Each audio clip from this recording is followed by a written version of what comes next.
मित्रों, जैसा कि आप सभी जानते हैं, आज के इस जीवन काल में अधिकतर लोग मांस का सेवन किसी न किसी रूप में कर रहे हैं। परंतु कभी क्या आपने सोचा है कि जो मांसाहारी भोजन करता है और फिर ईश्वर की पूजा भी करता है, क्या उन मनुष्यों की पूजा ईश्वर स्वीकार करते हैं? अगर नहीं सोचा तो आज मैं आपको इसी सवाल का जवाब बताऊंगा और इस बात का वर्णन स्कंद पुराण, भागवत गीता जैसे हिंदू धर्म ग्रंथों में विस्तार से किया गया है।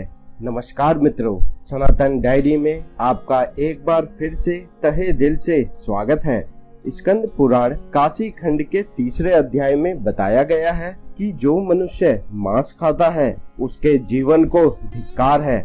ऐसे लोगों को ना तो कभी मृत्यु लोक में सुख मिल पाता है और ना ही मृत्यु के बाद दूसरे लोकों में। साथ ही स्कंद पुराण में एक प्रसंग का और भी वर्णन मिलता है, जिसके अनुसार जब एक बार सभी देवतागण काशी पहुँचे तो उन्होंने देखा कि बाघ जैसे हिंसक पशु भी वहाँ पर घास खा रहे हैं। साथ ही स्कंद पुराण में ये भी बताया गया है कि यदि भूख से किसी प्राणी की मृत्यु होने को हो तब भी उसको मांस का सेवन नहीं करना चाहिए। इतना ही नहीं, स्कंद पुराण के अनुसार भगवान शिव उन लोगों की भक्ति अथवा पूजा स्वीकार नहीं करते जो मांस या मदिरा का सेवन करते हैं। मित्रों, स्कंद पुराण के अलावा विराह पुराण में भी इसका वर्णन मिलता है, जिसके अनुसार भगवान विष्णु के विराह अवतार पृथ्वी देवी के पूछने पर कहते हैं कि जो मनुष्य मांस का भक्षण करता है उसकी ना तो मैं पूजा स्वीकार करता हूँ और ना ही उसको अपना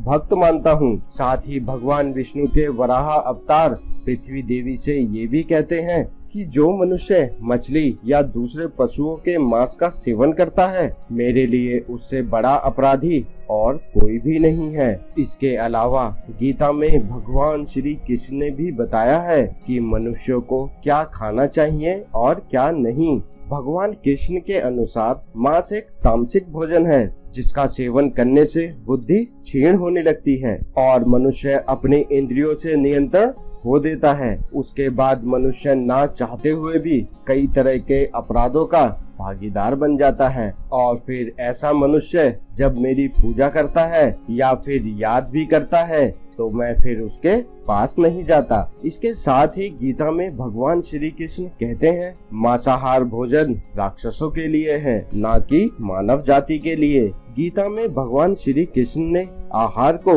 3 वर्ग सत्व, रज और तम में विभाजित किया है, जिसके अनुसार सात्विक आहार आयु को बढ़ाने वाला, मन को शुद्ध करने वाला, बल, बुद्धि, स्वास्थ्य और तृप्ति प्रदान करने वाला होता है। हिंदू धर्म में मांस खाना सही है या नहीं, इस बात को लेकर कई लोगों के मन में भ्रम है और इसका मुख्य कारण है लोगों का धर्म शास्त्रों में वर्णित ज्ञान का ज्ञान ना होना।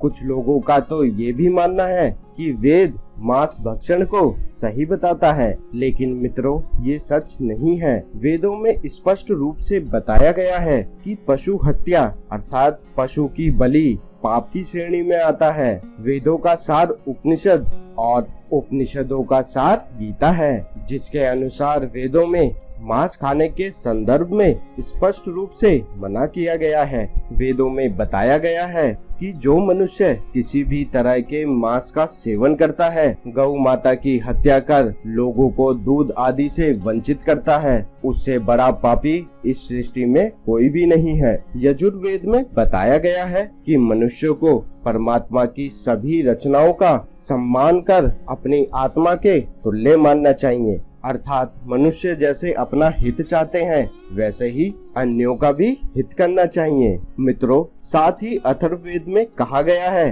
कि हे मनुष्यों, तुम चावल, दाल, गेहूं और आदि खाद्य पदार्थों का सेवन अपने आहार में करो। यही तुम्हारे लिए सबसे उत्तम और रमणीय भोज्य पदार्थों का भाग है। साथ ही तुम किसी नर और मादा की किसी भी तरह से हिंसा ना करो।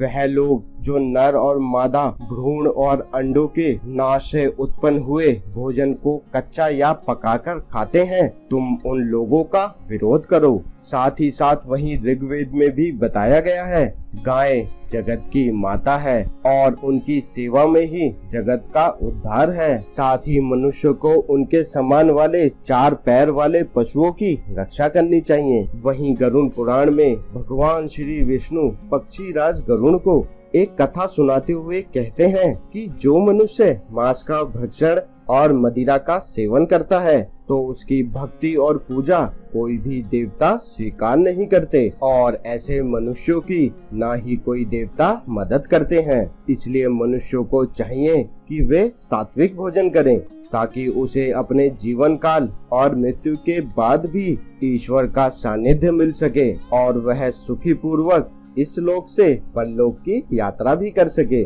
मित्रों, साथ ही भगवान विष्णु गरुड़ जी को बताते हैं कि जो मनुष्य स्वार्थ के लिए पशुओं की हत्या करता है तो उसको मृत्यु के पश्चात उसी पशु योनि में कई योनियों तक जन्म लेना पड़ता है और अंत में हर बार वह भी उसी तरह मारा जाता है जैसे उसने अन्य पशुओं को मारा था। इसलिए मित्रों, अगर आप पूजा या ईश्वर की भक्ति में विश्वास रखते हैं तो मांसाहार का सेवन करना सदैव के लिए बंद कर दीजिए। वैसे भी मांसाहार भोजन को वैज्ञानिक रूप से उचित नहीं माना गया है। यह मनुष्य को कई तरह के रोगों से ग्रस्त भी कर देता है। और जहाँ तक धार्मिक मान्यता की बात है तो उम्मीद करता हूँ दोस्तों आपको समझ आ ही गया होगा। तो मित्रों, आपको आज की हमारी ये वीडियो कैसी लगी नीचे कमेंट बॉक्स में कमेंट करके हमें जरूर बताएं। अगर आपको पसंद आई हो तो ज्यादा से ज्यादा शेयर और लाइक जरूर कीजिए।